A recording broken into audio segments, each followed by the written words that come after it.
গিন্নি দেখো আয়নাতে একেবারে সব ঝকঝকে দেখাচ্ছে। তা আয়না নাকি অন্য কিছু? এত ছোট আয়না যে ভালো করে মুখটাই দেখা যায় না। তুমি থাকতে পারছো? কবে থেকে বলছি একটা নতুন আয়না কেন? তা না, সারাদিন খালি কিপটেমি। আরে গিন্নি তোমার এবার পাগলের প্রলাপ বকাটা বন্ধ কর বুঝলে। কি আমি পাগল? ধুৎ ধর।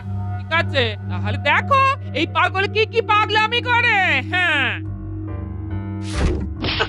আরে আরে আরে গিন্নি করছো কি? দিলে তো আমার আয়নাটা ভেঙে। আরে আমি কোথায় ভাঙলাম? তুমি তো আলুটা ছুঁড়ে মারলে। আমি তো আলুটা তোমার দিকে ছুঁড়েছি, তুমি মাথা নিচু করেছো কেন? ও তুমি আমাকে আলু ছুঁড়বে আর আমি দাঁড়িয়ে দাঁড়িয়ে আলুর বাড়ি খাবো? সেটা কি কখনো হয়? তোমার সবকিছুতেই না বাড়াবাড়ি বুঝলে।